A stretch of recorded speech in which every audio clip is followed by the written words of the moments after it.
Today we talk about why fertility medications suddenly just got cheaper, what actually cost it, and how this change may actually change the way we stimulate your ovaries. I'm Dr. Mark Amols, and this is Taco About Fertility Tuesday.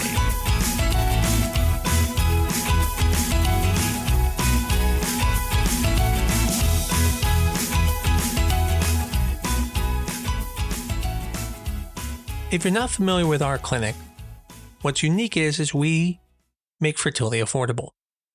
And what's interesting about that is the cost of medications are so expensive that at times it could actually cost more for the medications than it does for the IVF cycle. Now, that's not true at most places. In many places, IVF can be $15,000 or more. So $5,000, $6,000 in medication is only about 25% of the total cost. But for clinics that, let's say, are more affordable, it can sometimes be half, if not even more than the cost. A great example of that is when you freeze eggs. Freezing eggs can sometimes be lower cost, but if the meds still cost you $6,000, it's going to be tough. To give you an idea how expensive meds can be, I remember when I went through IVF with my wife. Back in 2008, every extra day that we went in stimulation was $500. I remember seeing my bank account dropping so fast every single day and kept thinking, please, please, trigger. We just don't have any more money. But then quietly overnight, those same medications just dropped by nearly 50%. And not because of some science has changed to make the meds cheaper, not because success rates changed and they had to lower the prices, but because of recent government agreements. And this change in the price is going to not only change the cost of fertility, but it's even going to change possibly the way we practice fertility, especially IVF. See, when most people think of IVF, they think that IVF is the most expensive part. And again, that is somewhat true for a lot of places. But the medications have always been very expensive to the point that many people can't go through. Matter of fact, there are some insurances that actually cover IVF but don't cover the medication, which doesn't help because sure, even if IVF is free, if it's been $6,000 in medication, that doesn't help much. Prior to this recent change, for 75 units of medication, it was close to about $80, and now it's down to about $40. Things like antagonists, which used to be around $50 to $55, are now down to $22. So basically, the medication costs were fixed. Didn't matter if you changed the clinic, you could even change protocols. If you were using a high dose, it would cost a lot of money. Matter of fact, many patients would even do low-cost protocols just to keep the costs down because the medications were so expensive. And there was nothing you could do about the drug prices. It was basically untouchable. So what changed? They fell because of a policy decision. Whatever you think about Donald Trump, this is one true thing he can actually take some credit for. Well, let's not give him all the credit. His executive action towards making IVF more affordable was part of it. But it was actually an agreement he made with EMD Serono that manufactures meds like Gonadotropin that lower the cost. But here where the real drop is significant. The competition it's going to cause. Immediately, Merck, which makes Follistim, had to respond. And they did. They lowered their prices. And this competition is what's going to be great for us as fertility patients.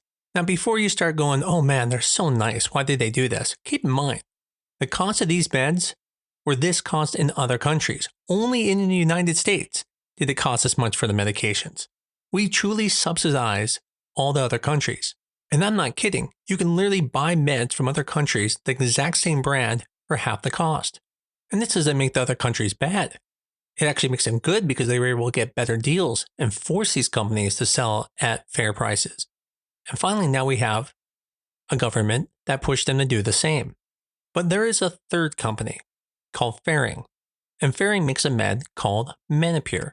And Menopur is a gonadotropin. It's actually called a menotropin because it comes from menopausal women. And they added HCG to it to give it LH-like activity. To understand this, you have to understand that LH, the hormone luteinizing hormone, and HCG are very similar in their molecular structure. And so HCG actually mimics LH. We actually see this naturally. When you ovulate, your body makes LH to make progesterone. If you get pregnant, the baby then makes HCG to keep that corpus luteum, to keep making progesterone by mimicking LH. So we are just doing the same thing that nature does. And so by adding HCG to the menotropins, you make Menopur.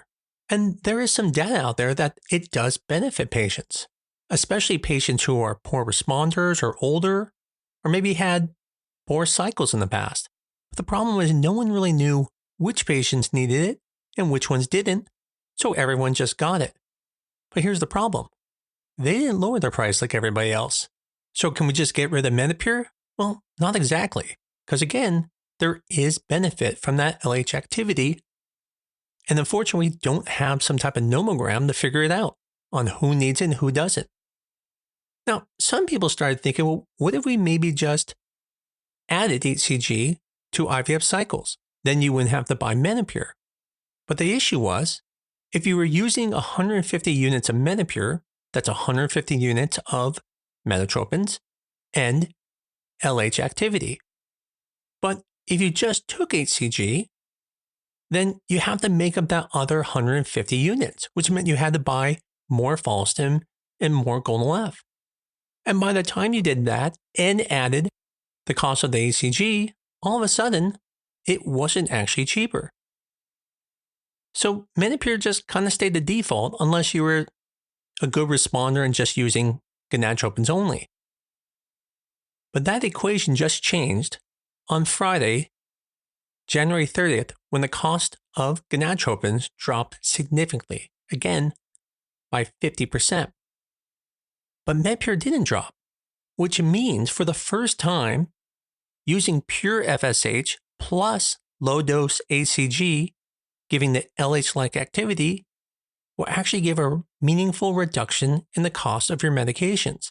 Because when you buy the extra 150 of the gonadotropins, you're not paying the Menopur price. Now you're paying the lower price. Now I'm a big proponent of Menopur, but I've never liked how they charge so much. And it's only been going up year after year. In all fairness, they don't have to compete with the gonadotropins because they do have something that's different. But now physicians, we may have the choice to start reducing the amount of Menopur we use because we can now use HCG, giving LH-like activity, and can make up the cost of the medications with the gonadotropins at 50% the cost than it used to be with Menopur. Now, this does not mean Menopur is a bad drug. It's a very good one. As I mentioned, if you're a poor responder, an older patient, or you had, let's say, prior cycles with a weak estrogen response, then yes, you need LH activity. The point here is, if your insurance isn't covering the Menopur, this may be a very valid option. As I said, personally, I never did it because it didn't save anyone money, but that is not true anymore. Now, I don't think everyone's just going to get rid of using Menopur. Again, it's a great drug.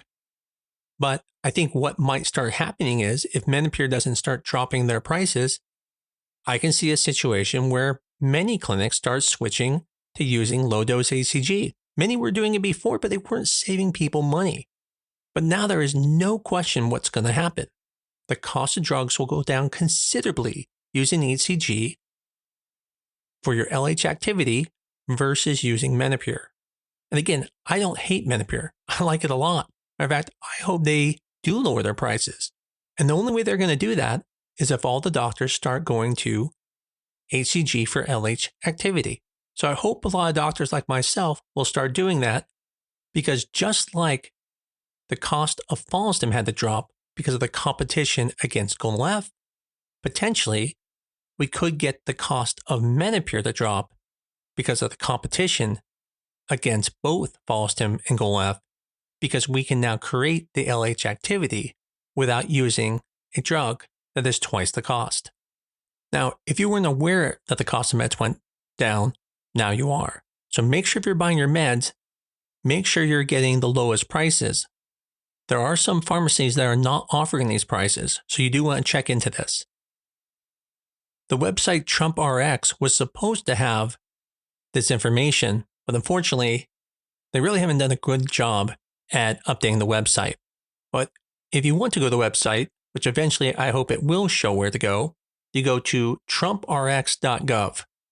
Hopefully this episode might have enlightened some people to the fact that there was a decrease in medications. Maybe you didn't know that and you were just about to buy your meds from somewhere else. Make sure you get that huge discount. And maybe in the past, you're someone who couldn't afford to go through, even if maybe you had a low-cost IVF cycle due to insurance, but they didn't cover the meds. Now, you don't have to go to Mexico to get your medications because the medications are similar in price now. Now, keep in mind, there are lower-cost medications that are generics in other countries. But when we're talking about the brand name, we are now competitive with them. Matter of fact, when I went on to IVFmeds.com, which has discounted medications in other countries that they ship to America, I could actually see the prices of the medications are actually lower cost here. Such as Ganirelix, it's $55 there, and now it's only $22 here in the state. A 300 international unit cartridge of Follistim is $180 there, and now it's $168 in the States. The point is, we are finally on the same ground, and now we get the discount. If you have someone who might be going through IVF, tell them about this episode so they know about this and they can save money. And you like this podcast, please tell a friend about it. Give us a 5-star review on your favorite medium. But most of all, keep coming back. I look forward to talking to you again next week on Talk About Fertility Tuesday.